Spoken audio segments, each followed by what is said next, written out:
Welcome, ladies and gentlemen, and everybody inside and outside the ballpark to the Noved podcast. You're here listening to episode 82 of the podcast. I'm your host, NovedPlayer, and with me today, I have one of the up-and-coming roleplay communities who investigate the paranormal, as well as some wacky shenanigans along the way. We have the amazing people from PSI, Paranormal Scene Investigators. We have Pixel and Amity as well. Welcome to the podcast. Hope you two are doing well. Doing pretty good today. Had a breakfast for you this morning. Awesome. Glad. In all day. Awesome. Well, I guess, for the general listening audience, what exactly is Paranormal Scene Investigators? PSI is very much a roleplay group dedicated to investigating things. For the most part, we go out, we look out, we try to figure out what the hell is going on. A mystery within a mystery. Weird occurrences, ghosts and ghouls, things like that. As well as eldritch anomalies and various... Spooky. Yeah, spooky, strange things that go bump in the night. No, fair enough. And, I guess one of the, first questions for both of you, what got you both into VR chat in the first place? Ooh, okay, that is...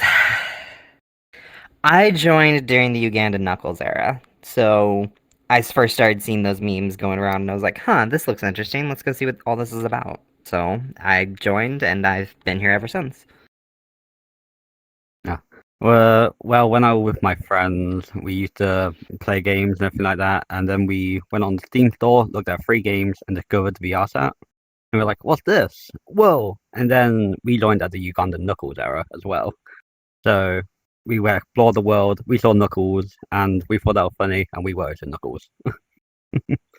It's a very common one here on the podcast. I would say roughly 2017 for some, when the Uganda Knuckles, of course, first came out and popularized. So I guess, obviously, you guys are a community at the end of the day. You're a roleplay community. So what got you both into roleplay in the first place? For me, that would be D&D. Starting out with D&D and learning all the various things you could do it and realizing, there's a potential to tell a story here. A fun, interesting story. And from there, it evolved into joining a different roleplay group that doesn't exist anymore, but oh well. And after that, creating PSI. And telling more and more stories to get people engaged, character development, everything that's fun with telling a story. Well, I used to always do roleplay scenarios with friends in other games before on the Xbox, playing a Minecraft roleplay thing and making stories, whatnot with them. What else did we do? We just kept going on making stories, and then recently got onto VRSat, joined a group called the Dimensional Postal Service, did the roleplay for them, and then expanded on other groups and everything like that. Did more roleplay. No, fair. And yeah, I would say Dimensional Postal Service being one of the old communities, unfortunately no longer exists. But a lot of people do remember. Yeah, a lot of people do remember them, of course. So I guess, one of the first things I want to ask, because obviously, starting a roleplay community, it's a lot of work starting out. So obviously you had your roots, making the community and everything. So I guess one of the questions I want to ask, what was one of the hardships starting out the community? When were some of the struggles starting out PSI? Finding our footing. Finding exactly what it is that defines us exactly and building off of it. For example, previous groups me and Pixel have been in have been extremely silly, and we realized we had the opportunity to tell some more serious stories while still being silly, still having those fun elements. You can't have darkness without that light. It makes it more engaging. I guess finding our also style as well, with our unique aspects, making it more something to get around, Originality. Yeah. We've taken a lot of inspiration from various pieces of media. For example, World of Darkness, Vampire the Masquerade, Kingsman, Project Moon. Project Moon, especially various just different media, SCP, a lot of different things just to make a universe that's inspired by, but not direct these other things. Our own We unique are our thing. own thing. Yeah, we're our own thing. No, I mean that's fair. And a lot of communities do that. They'll take inspiration from other media, whether it's video games, movie, pop culture, whatever the case may be. So it is kind of cool to see you guys, making your own storylines in that case, to your own ideals and what you guys want to do. So obviously, you haven't been around too long. You're one of the newer roleplay communities out there. So I guess out of curiosity, when you guys, first started doing events, kind of run us through like what exactly was like your first couple events like. Ooh, okay. So PSI's first event was me saying, okay, I have a story I want to tell and I was not able to finish this one. So I'm going to finish it, not out of any sort of spite or anything, but because I want to tell a story. And from there, it blossomed slowly into developing other various events. Like we had an entire event where we looked through our proto HQ, which is not a thing you can see anymore. It was White not that good. distance. Yeah, it was not the best for that. But we've had various events where we've dealt with very simple paranormal things. We had an entire event where we dealt with vampires that owned a casino and were dealing with various things around town and stuff like that. Those were the early events, though. Yeah, they were less focused than the stuff we have now. We have more detailed process. Yeah. From my point of view, I was just one of the characters playing, not characters, of one of the vampires. I have to remember. Yeah, I have to you dig were. deep into my dumb brain. You were some of the first few people that were actors during those events, so people could like the NPCs people interacted with. I have to remember because it was a long time ago. It was for me, for my brain. It feels like a long time ago as well. Yeah. Like that feels like an eternity ago at this point. So I don't remember it way too well. Auntie, of course, remembers them a lot better than me because she has them probably written all down, everything like that. The smart one of the group. That's fair. Well, I guess kind of we'll kind of move on then in that case. So obviously, there's been many different types of events, different storylines that you guys have portrayed, over the past while you guys have been around. So in your personal opinion, you've had different, entities and different monsters, different, events, with PSI battling these events. So I guess in your personal opinion, what is your favorite event that you guys have held when it comes to your guys' events? That's a tough question for me, especially since I'm writing a lot of events You're the one and doing pulling them off. Yeah. Well, I'm not the only one doing events, but like You're not the only one. Yeah. I'm like one of the main people that's carrying them out. It's a hard thing for me to say because I see a lot of events where things don't quite go how I envisioned them, and people's roleplay actions result in some new thing that I didn't expect to happen, and I prefer how that happened. But there's so many little things about it that it's just hard to pinpoint one specific event. If I had to pinpoint a specific event, it'd probably be one of the 7-part events we're doing right now, because we're having a big chapter 1 storyline thing that's going to be wrapping up pretty soon. That'd be great, yeah. Yeah. The endings. Blah. But probably it's either going to be when we did the airport investigation or the most recent major event with the eldritch vampire cult. Actually, my favorite ones. I remember some of my favorites. Go for it. One of our favorite RP events that we did was when we went to an alternate reality that was collapsing due to some eldritch creature going going whoa, whoa, whoa, whoa, whoa, something like that. I think it was. I don't remember it too well, but it was my favorite. There were all the stone creatures around Petrive praying to their god, and then we had to escape from it because we accidentally awakened some sort of eldritch creature, and we had to get out of there before it consumed us. You're talking about the event where everyone was stuck in stone statues that were in that reality. Then my second favorite one was when Greg the Rat appeared. He's my favorite. That's not an actual event that happened, Pixel. He will always be my favorite. He holds a place in my heart. Okay. Fair enough. I love Greg the Rat. Fair.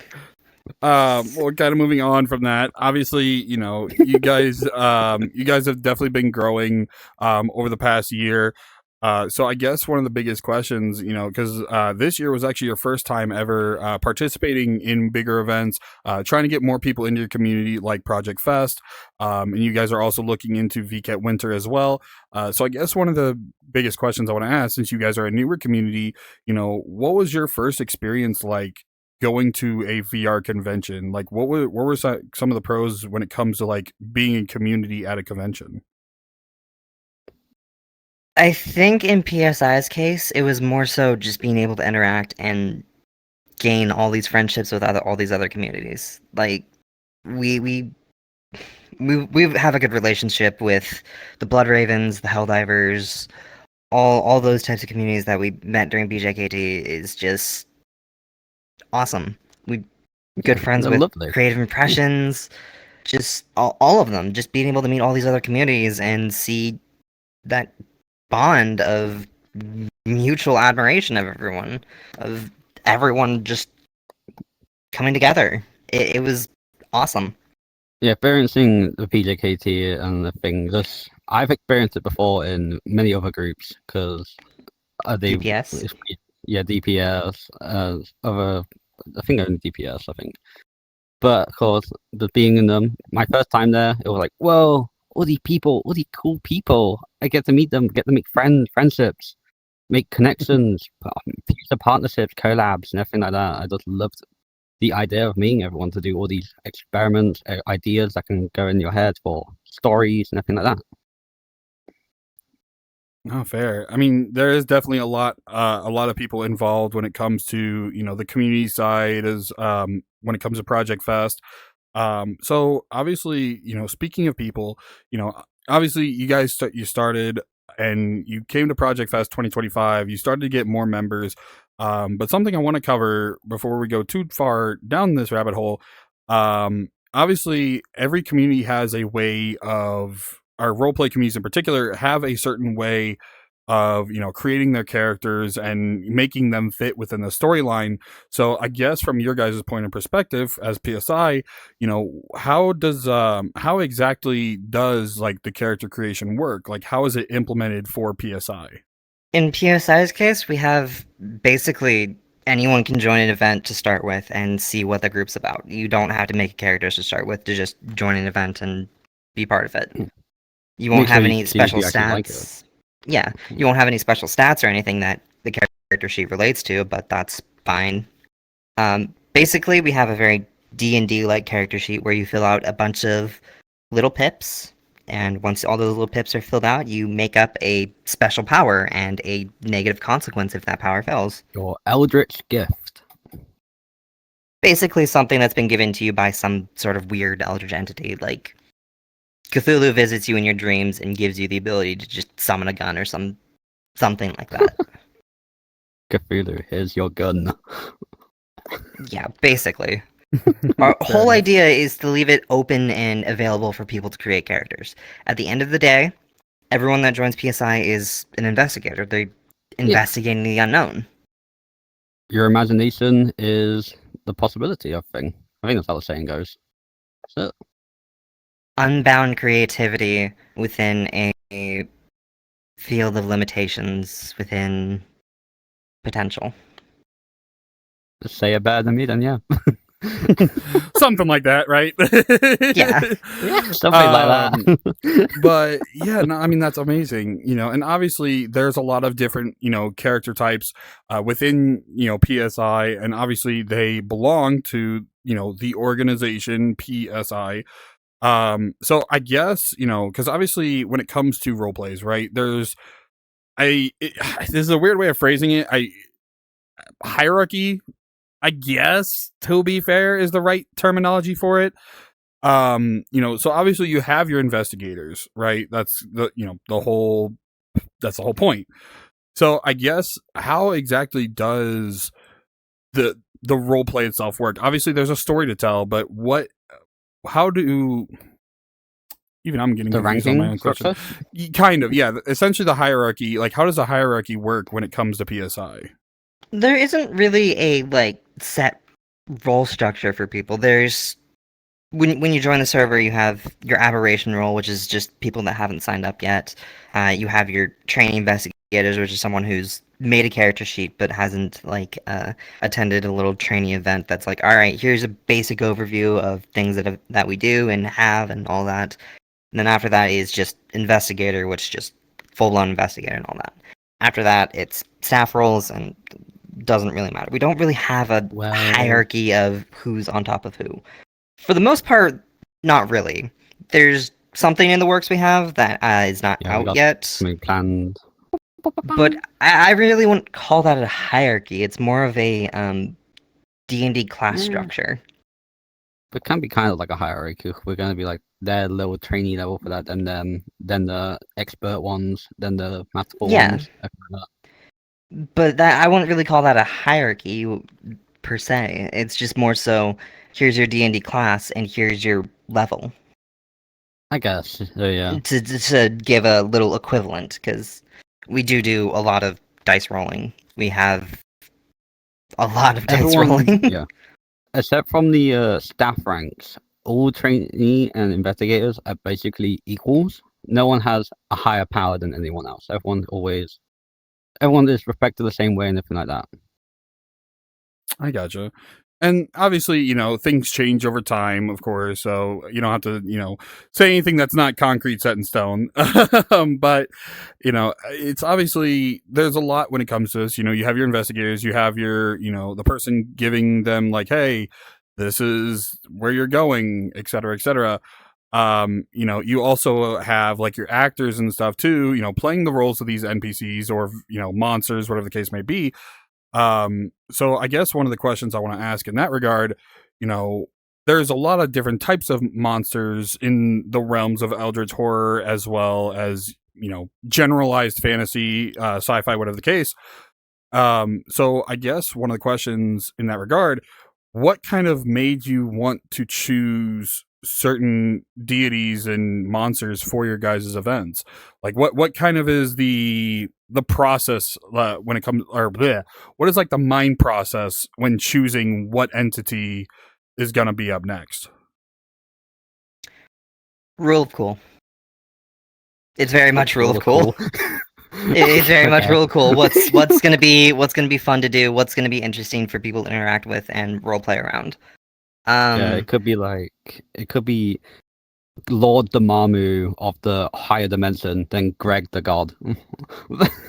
It's very dependent on whatever story is being told. Like, take a lot of inspiration from D&D and various things like that, from Vampire the Masquerade to Call of Cthulhu. So there is a wide range of monsters and various creatures to go out and just use.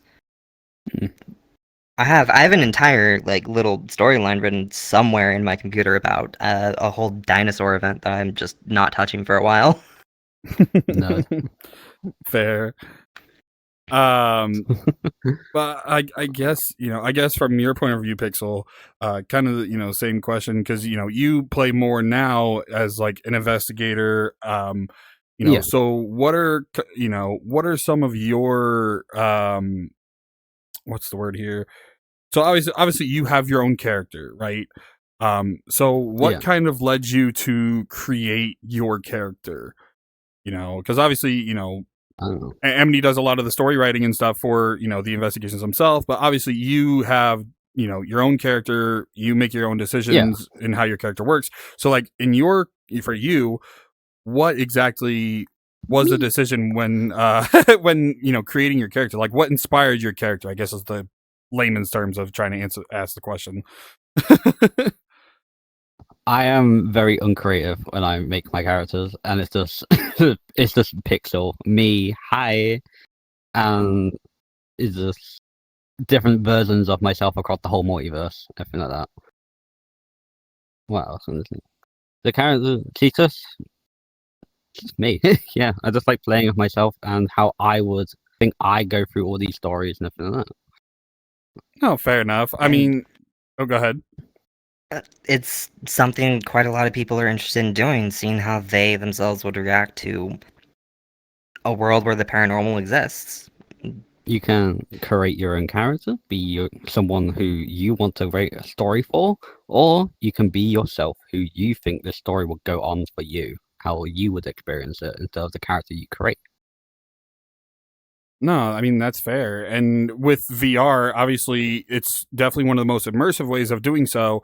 So I guess kind of one of the questions in that regard, being as somebody who is an investigator, you see stuff, not only as a staff position, but also as, the player perspective. So in your personal opinion, obviously there's a lot of chaos, right? There's a lot of chaos when it comes to these type of events. Chaos. So I guess from a player perspective, what was one of the more memorable moments, and this goes for you as well, as a storyteller, so, get ready for your side, but as a player, what was like one of the most memorable moments when it came to like one of the events? I guess it's when my gift activates for my character. Whenever someone new joins and I'm experiencing the roleplay, we're going across the place, we're traveling, we're exploring, we're getting all these cool items to tell the story, and then suddenly we encounter a creature, and I just die on the spot because I can handle it. And people seeing that, it'd be like, "What? Oh no, our xArc, she died." And then seeing my gift happen, I just come back, and then it tells like a story. Something like that. You? For me, it would be any sort of character development. Whenever someone has any sort of goal or thing in mind and they're able to go forward and actually roleplay it out. Best example of that would be when someone has something they're emotionally attached to is taken from them, or they have a goal in mind where they need to get to it and they just can't. So they have to roleplay around it, and their character gets a little bit of development, and it's interesting to watch that type of thing. To see people's characters just develop naturally on the spot. It's a type of storytelling that's free. Interesting. No, fair. And obviously a lot does happen during these events. The fighting the monster, doing the investigation side of things. But, as Pixel said a second ago, there is character death involved with the role play. I don't know why I almost said series. That was crazy. But the role play. But, so I guess because every role play kind of deals with it in a different sense. So I guess, one of the questions to ask here, when a character or an investigator is defeated, what is the process after the fact? When an investigator dies, they automatically become a ghost. So they get very limited actions and they can't quite interact with anything physical. They can possess people, though. So they still have something they can do during events. Ultimately, we want to have big old events eventually when there's enough people that are dead, where it's like, alright, we're going to be trying to resurrect a bunch of people. If you're able to come, that's fine. If you're not able to come, just put down your name as one of the people that wants to be revived. If you don't want to be revived, that's fine. The whole system is set up so that even if you die, your character is not done for. It's not the end per se, unless you set it up that way. Fair enough. And obviously every role play has its different storylines and how characters, may come back or be permadead, whatever the case may be. So it's always interesting to learn these type of things for different communities, which is why I ask. So I guess, one of the things that I wanted to ask, because obviously you have people all over the world attending your events, when it comes to like international people, to say the least. So I guess in one of the questions here, obviously it's very hard to schedule times, for events for most communities. So I guess one of the questions, how did you kind of combat that situation? Like, how did you go about planning what times your events are going to be like each week?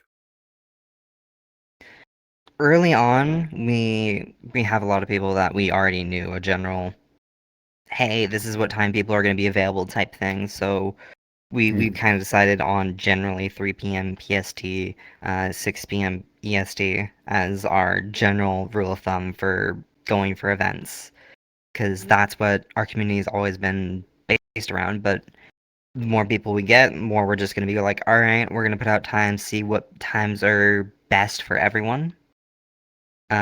So far, what we've been doing seems to be working, so we're just going to keep on that. We'd love to have more time zones available though, because we have people in Russia, we have people in Europe, we have people from all over the world, quite literally. Germany, England, America, Canada, Mexico. Oh, fair.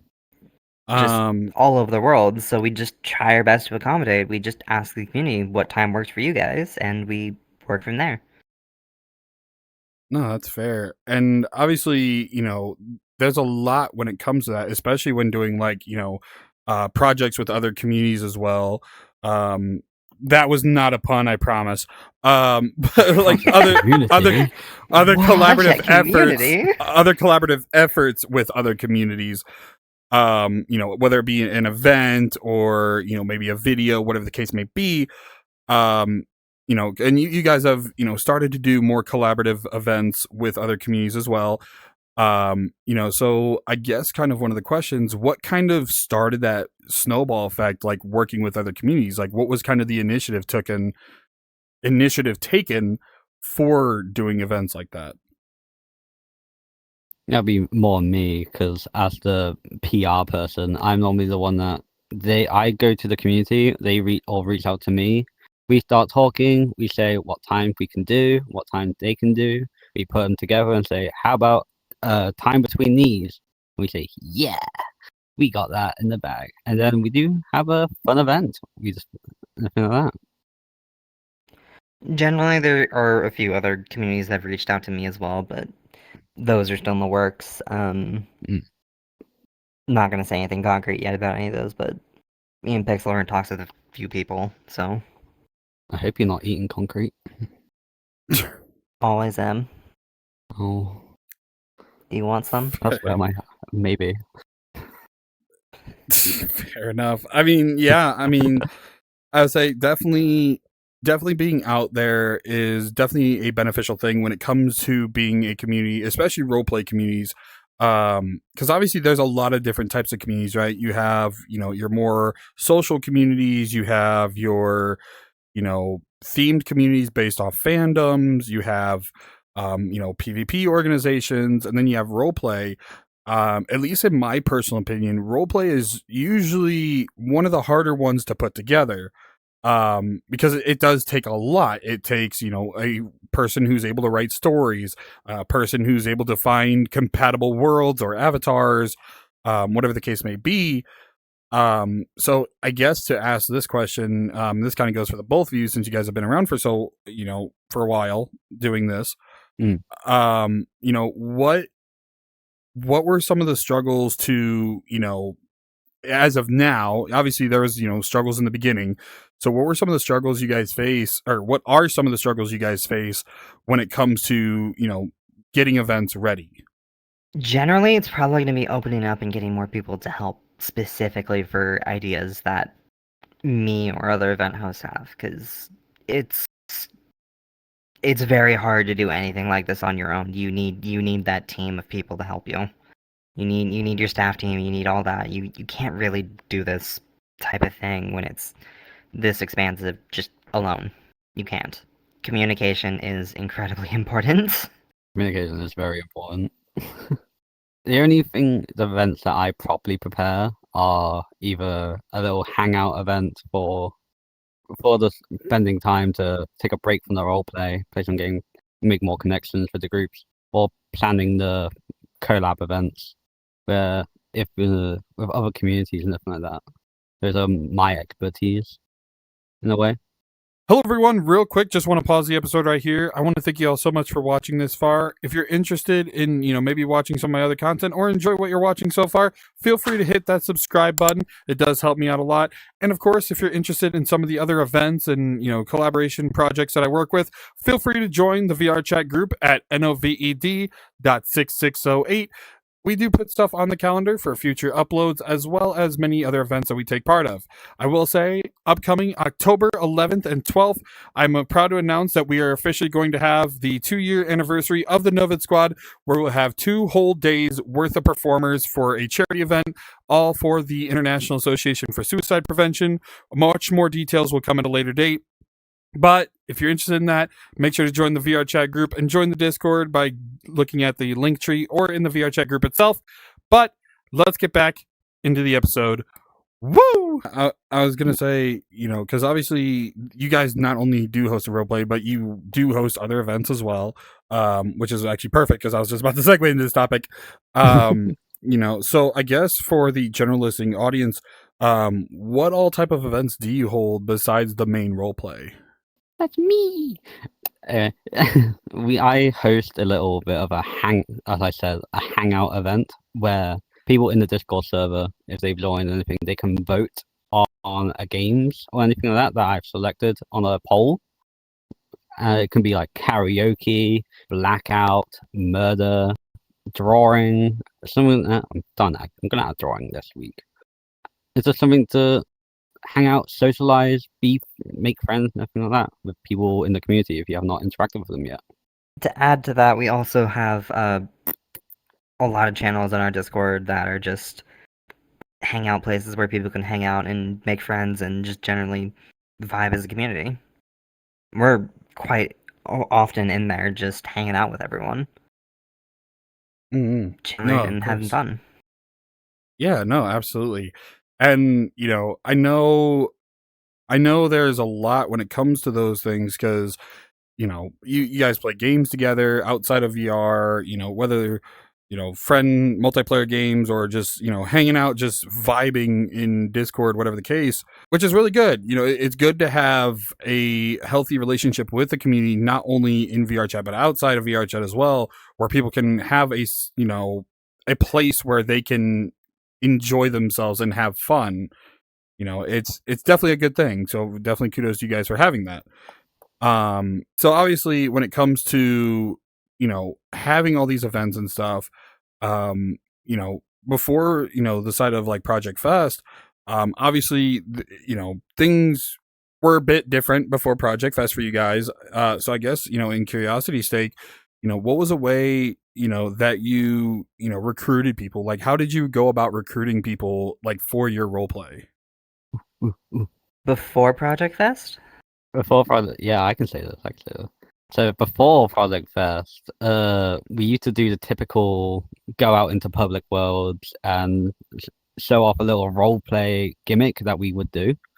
So let's say we go to a great pug, we do a little, we ask some people around if they want to see something spectacular, something paranormal to their eyes. And if they say yes, they will see a little eldritch creature come up to them and be like, and it'd be something, and then we would come up and be like, all right, this seems paranormal.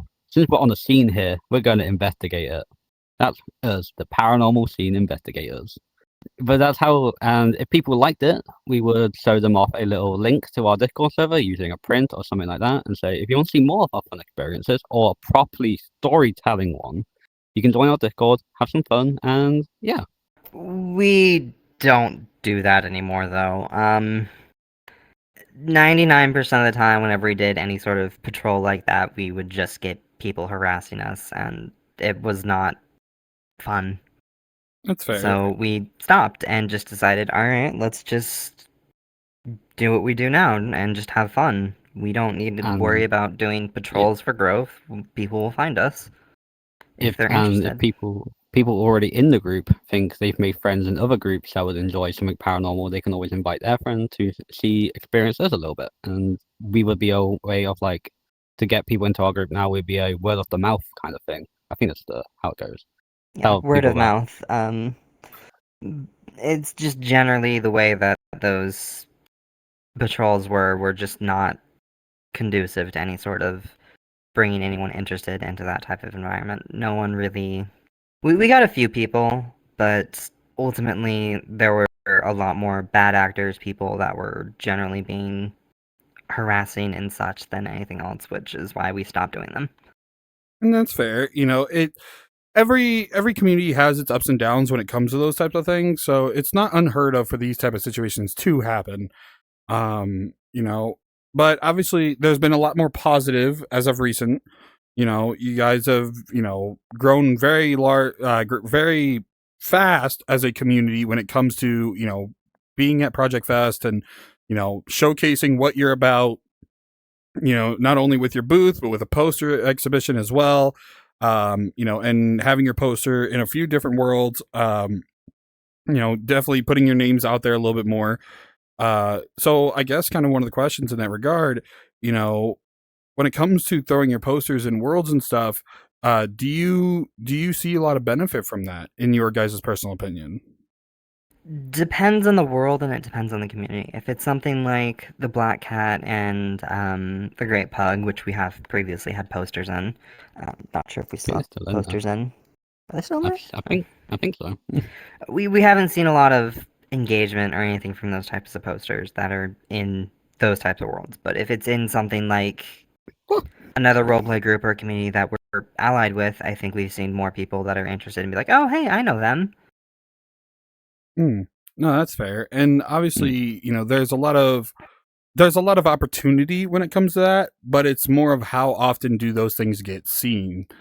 Whether it's a big event or whether it's a poster slot on a world, whatever the case may be.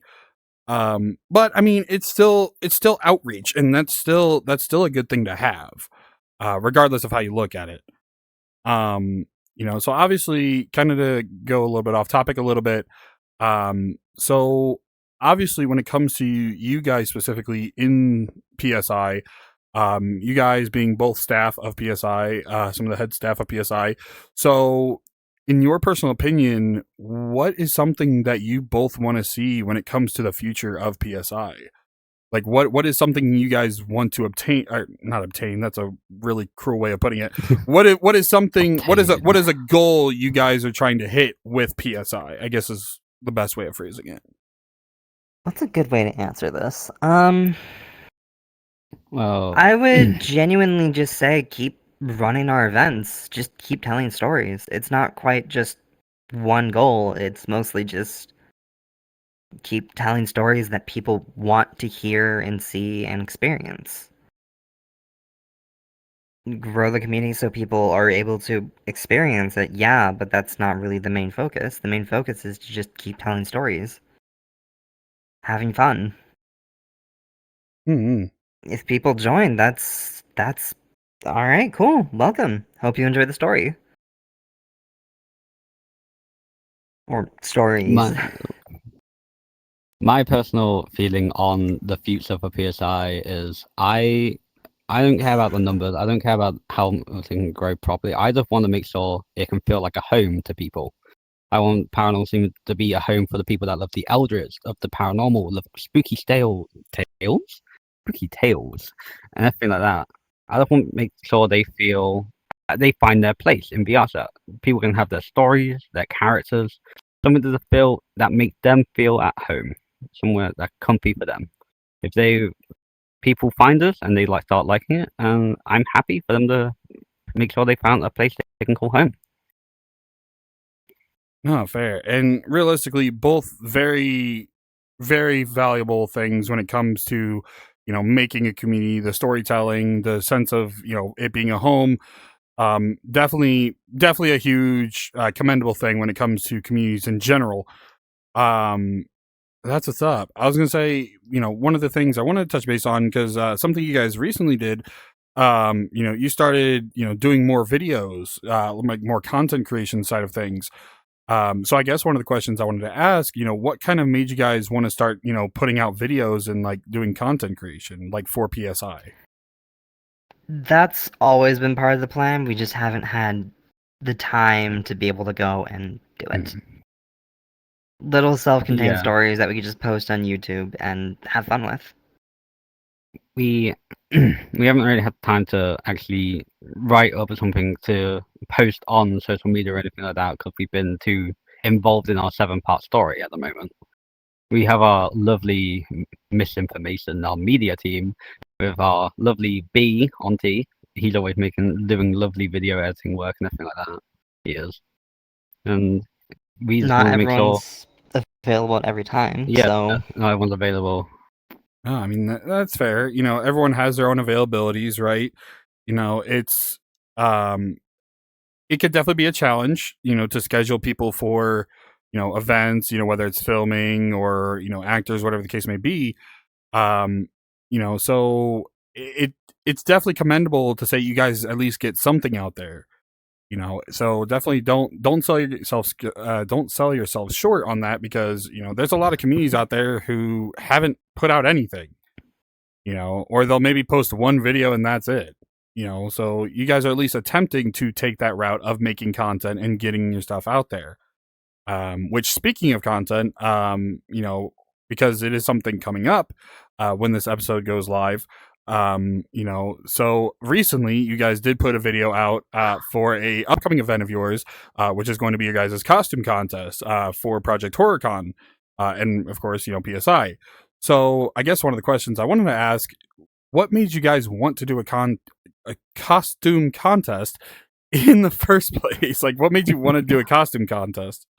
this is more a Moo question than us question. This is more of a mood question, but I think I can kind of say, not to say their own words or anything like that, but we want to give people the opportunity to create a sort of horror-themed or spooky avatar to be shown to a group of people in sort of costume contest of a sort of way. Make sure everyone can show their creativity, their skills, and everything like that. You want to try and explain it a little better than me? I think I can give a more in-depth explanation than that. Yeah, go a little more. Inspire creativity. The whole point is to inspire creativity and give people a chance to try to learn something new that they haven't before. I mean, we have prizes and all that, but that's secondary to the fact that the whole thing is about creating something, specifically something new that you wouldn't have done before. Something wonderful. I mean, you and I are going to be judges on this, so you know that this is going to be something interesting. Spoiler alert. But yeah. But yeah, no, I mean, regardless, it's definitely, it's great to see you guys wanting to put yourself out there and doing an event for the community, to do something like that, because there's a lot of communities that have wanted to do stuff like that, but never really went through with it, if that makes sense. So it's always nice to see, and I this is always a core belief of mine when it comes to events like those, whether it's a costume contest or a talent show or, other events of that caliber. It's essentially a way for people to show off the creativity, whether it be themselves or what they could do with the tools from the platform, Unity, Blender, whatever the case may be. So it's always cool to see what people can come up with when it comes to hosting events in that same regard, to have them, give them a platform to showcase what they can do.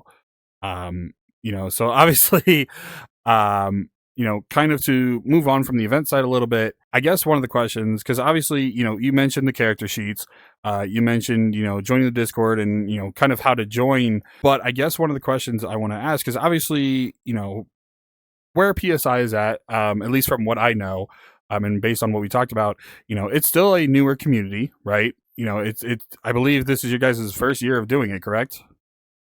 Yeah, We've first year of actually- doing PSI. We're actually 6 months old now. We are. It's a half It birthday. does not feel like that. Yeah, it does not feel like that. You know, so obviously, you know, as time progresses and stuff, you've definitely learned a lot of things when it comes to, you know, hosting a community and growing a community. So I guess one of the questions I want to ask you, you know, if there's people, you know, in the general audience listening, what is one piece of advice from the both of you when it comes to, you know, growing a community and essentially building a community? Don't get discouraged. You have something to contribute creativity and all that wise. Just keep going. You make something. Keep going. It's not just about making one thing, it's about making things people will enjoy, and everyone has that piece of creativity in them. Just keep pushing it. I don't really have any wise words to say. I'm not. Cheeseburger. What? That's okay. There. We know Just, you're hungry. I am hungry. Well, I guess make sure it's a place you can feel. Make sure it's a place you know that's your home. Make sure you feel comfortable in the group. Make sure your ideas are never discouraged and always, yeah, cheeseburger. Fair enough. Post editor, aka future me. I'm so sorry. Anyway, but you know, and obviously, you know, I mean, those are both pretty wise words, pieces of advice. When it comes to that, no, not that part. But but it's definitely it's definitely some good words to live by when it comes to that, you know. You know, don't discourage yourself, and you know, make your community feel like a home. You know, definitely both important steps when it comes to being a, you know, not only a community leader but also a creator as well. You know, so obviously, I guess one of the questions I wanted to ask, because obviously we talked about the event side, we talked about, you know, what it's like to be in PSI. You know, but I guess one of the questions I wanted to ask, because obviously you guys also do have a world that is, you know, currently being worked on a frequent basis. So I guess one of the questions I wanted to ask, you know, what made you guys want to create PSI HQ? We wanted a place that we can call ours. That's for our community that we can use for roleplay purposes. We didn't want to just go use some random world like the Black Cat, because that just feels wrong. We wanted a place that was ours. Yeah. We want a place set in our universe, our story, and everything like that. No, I mean, that's fair. I guess, you know, to kind of go a little bit further into detail here, you know, because obviously with the world itself, when you first spawn in, it's, you know, it's not a big thing, but when you look a little bit deeper and you find your way into the HQ itself, you know, you see this expansive, you know, building, you know. So what kind of inspired the design? Like, what kind of inspired the world itself? Like, was there any inspirations? Was there any, you know, media you may have portrayed it from, or is this something that you guys came up with on your own? The world itself is prefab assets to start with. It's a lot of stuff in there is stuff we got off of people's creator stores and such that we modified and used for our own purposes. Yeah, Booth. We love Booth. Booth is great. It has a lot of assets people can use and such and all that. But generally, the whole idea behind it is that secret organization that, or not really secret, like public private investigation firm that operates inside of a small local library. The You library go of in, all the books. What? lot of a very small library to start with, and you go inside and you pull one of the books off the shelf and you get pulled into the actual HQ, and you're like, huh, this is more expansive than I thought. So it's more so a whole thing of organization that has a lot of assets and such that hides itself for safety concerns and such. Sure. So a lot of lore stuff there. Yeah. No, that's fair. I guess kind of to, because I technically didn't ask this question earlier, and I definitely should have. You know, as you know, the story writer, right? one of the questions I want to ask you, and I guess from a player perspective as well, What? kind of go through one of your events. If, of course, if there's any media from the events, I can always put it up on the screen. But like, take one event, and just kind of explain what exactly happens throughout the entire event. Like, how does the event go from start to finish? Any random event, or could I just make one up on the spot? Preferably a event you've done. All right. Let's take from part 4 then of the recent events of chapter 1. So, the whole point of that event is I gathered everyone up to explain, hey, we have some new technology, let's check it out. One of the people that invented some of this new technology gets kidnapped, and we go on a wild goose chase to try and get them back. This results in us having to go and rescue one of our allies from a compound of sorts that's underground. And in the process, we end up stealing the people that kidnapped them's technology in the process. So, at that point, it's up to the players to determine how things happen. So they go and they make their rolls, their dice rolls, and all that to see what happens and various stuff like that. So they go up to one of these pieces of technology and try to figure it out, and they roll a dice to see how well they do. Add their pips that are on their character sheet, if they have a character sheet, and determine how well they're able to do that action. Continue until they get to a section where there is potential combat, which we have special rules for, all that. We have essentially our own RPG system, so we follow the rules of that. They go through combat, all to tell the simple story of trying to rescue one of their own, or two of their own technically, from a mercenary company that stole or kidnapped, some of our people. In the end, they manage to get their people back and bring them back to HQ safe and sound. Fair enough. I guess from a In player the, perspective, you could choose a yeah, different the one player if you like. Well, that reminds me of how it all went down. In the player perspective, seeing the person get kidnapped, it was a kind of shock, surprise. I didn't expect it to happen. I didn't know what was going on, so we went through the system of going through in our friend's car, driving down to the place. We tracked them down, going into the underground base, sneaking around, stealing their tech with the rolling system, making sure we could understand how it worked. We had to roll like mechanical engineering checks from the pip sheet. Engineering, computers, stuff like that. Yep. Physics. Luckily, the ones that did that had some pretty high stats in those and were able to control the mech. Yeah, because they were mechs. Yeah. They stole a bunch of mechs. Mechs, I stole a bunch of mechs. Continuing, initiating the combat with them, with people. With my lovely talking and charisma, we got them to join our team and Only one of give them. them free dental. We got them dental. that was a great part. There are some, as I've said, D&D aspects of people rolling to see how well things go. So in Pixel's case, she rolled charisma checks to see how well she was able to convince someone, and her reasoning behind it was, yes, your mercenary company does not give you free dental. We will give you That free company dental did not instead. give them dental, and I wanted to help. And I said, we can give you dental if you join PSI. Remember, people, PSI gives free dental. And she got a high roll, so it worked. If it didn't, the dude would have been like, "What the hell are you talking about?" He would have just shot me in the face.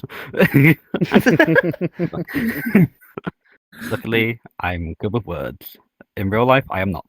But and that's the point of fantasy and Yep. roleplay systems. Do things you're not able to do IRL. Yeah. Then we went over to the big boss of the place, and after dealing with those, we discovered the boss. Like, hey, give back our friend. And then, as it always happens, I got crushed to death and became a ghost. Fair. But Luckily, yeah.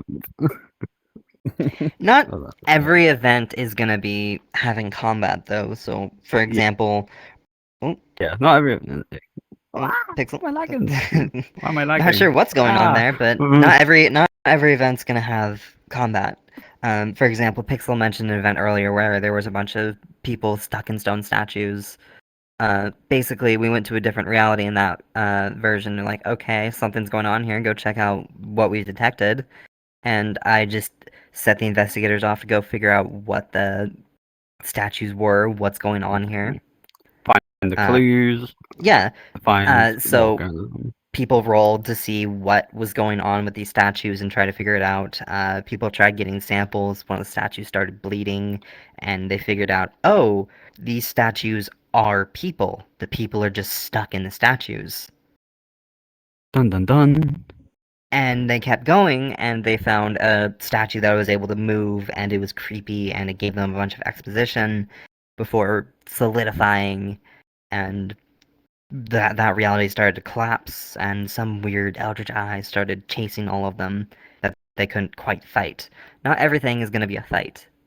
It's always going to be some sort of investigation first to figure out what sort of paranormal thing this is, or what it It's is. in the name. Investigation. Because we're on the Investigate scene first. and it's Yeah. paranormal. Investigate first. Optimally, people should investigate first and try to figure out what something is, rather than go in and shoot. We aren't a Milsim. Right. Yeah. As one of our lovely members like to say, a cult check, please. Occultism check, please. It's all dependent. Checks are going to be different, things are going to be different. It's all dependent on what you guys are investigating. What everyone investigates in this case. Whatever the story is. Oh, that's fair. And I mean, that's what's up, right? You know, you guys are doing your own investigation role play, you know, exploring different worlds and using those worlds and many different avatars, you know, to create a storyline, right? And that's very admirable, to say the least. You know, there's been many different communities doing many different themes of roleplay.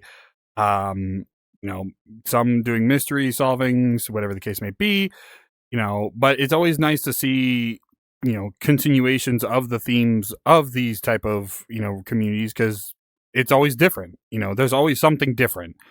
You know, and that's what makes these communities unique, is everybody has their own way of doing things, and that's pretty much why a lot of people enjoy doing multiple different communities. But that's what's up. People have a buffet of options to choose from. Like, it's just having a matter of people finding that buffet and realizing, oh boy, 2 cakes. You can have the cake and eat it too. Exactly. unlike the saying. But yeah, and you know, we're running a little bit out of time here, so I do want to give you guys another question before we do the final send off and everything. So obviously you guys have held quite a number of events, you know, with your role play and stuff. So from each of your perspectives, what is one of the craziest things that has happened within the PSI role play?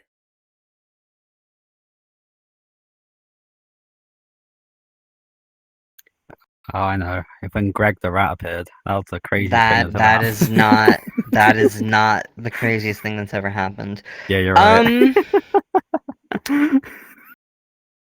It was it is crazy probably going to be this. It is probably going to be this upcoming episode that comes out the day this podcast comes out. Episode 6 is going to be one of the more interesting ones, and it's going to be a very interesting reveal. I'm not going to give spoilers, because... oh boy. Oh god. I don't think people are going to be expecting this or see the build up to this. No. No, fair. And that's going to be very interesting when they see what's been happening this entire time in the background that they just have not noticed. Oh, fair. Yeah. I think some of my fun, crazy parts that happen is whenever we are in a sort of library, themed area, and the characters look around the books and everything like that, try to find any information they can, only to realize there's a book written by me somewhere in the giant library. Ah, yes. Let's not talk about that. They're not all. They're not all what you're thinking they are. First of all, they are all You information. established that lore. You established I did not that lore, establish. You Pixel. established that law. I said it once, and then you established it the whole time for everything. Okay. All right. Anyway. but that's fair enough. I would say there's definitely a lot of different events that you guys have held, and we'll definitely throw some pictures and footage up on screen, throughout the episode, so people can kind of get a taste of what you guys do, to give them a better understanding. So first and foremost, I want to thank you both for coming on the podcast. This is a blast, kind of getting to know you guys a little bit more. Totally not biased because I may or may not have acted in a few of their role plays. But that's besides the point. We're not going to talk about that. What? We're here to talk about them. You were in our role play. What? What? What? How many NPCs have I acted as so far? No, but in all seriousness, 8,000. yeah, I don't know about that, but before we do end things off, I do want to give a chance for the both of you to kind of tell the people where they can find you, any links you want on screen in the description, stuff like that. But yeah, you know what? We're gonna start with Pixel. Pixel, tell them where they can find you. Me. Oh, let me tell you, we have a link tree, which is Link tree slash PSI link tree VR. / PSI VR, no spaces. There we go. And yeah. there is a period in between the TR and the two E's in tree. Oh yeah, there is. I never noticed that. Linktree's weird. Linktree is We weird. also We have a YouTube links to our Discord, our YouTube channel, TikTok we never use, Blue Sky, Twitter, Reddit we haven't used yet, and all that. Unfortunately, Linktree is being very, very weird recently, and the Discord link at the top is a bit broken for some reason, and we're not sure why. And that's why we have a backup link at the bottom though, so yeah. You can also find us at discord.gg/PSIVR.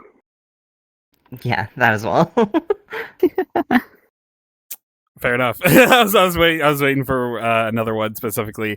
But yeah, no, I mean, you find us at your local rat on the floor, Greg the Rat. He has a poster walking around everywhere. No. Yeah, we don't have a poster, rats. Go to your local rat, and he will tell you about PSI. No, don't encourage people to go to rats. Rats in the wild have diseases, Pixel. Yeah, the disease of inviting people to PSI. Whoa. This is pretty common. I'll shut up. For the general listening audience. But of course, all the links will be down in the description. You can also make sure to check them out on VR chat with the group code, which is going to be PSI.9831. So please make sure to go check out their group. I know their Discord is also in their group as well, so make sure to go check them out. The link tree is also in the group as well. True. So you can go to the description, or if you're on VR chat, watching it inside of VR chat, you can look up the group code. It'll be on the screen, so you can pause it right here and check out the group itself. But, yeah, I think that's everything. Yeah. Ladies, gentlemen, everybody inside and outside the ballpark, that has been it for episode 82. Yes, of the Noved Notes podcast. Yeah. I want to thank you all so much for watching, listening, depending on what platform you're on.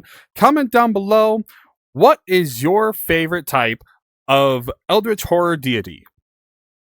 What's your favorite horror deity? Type it down in the comments down below.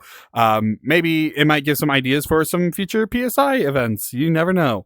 But make sure to go. Your idea. We will not. Make sure to credit people.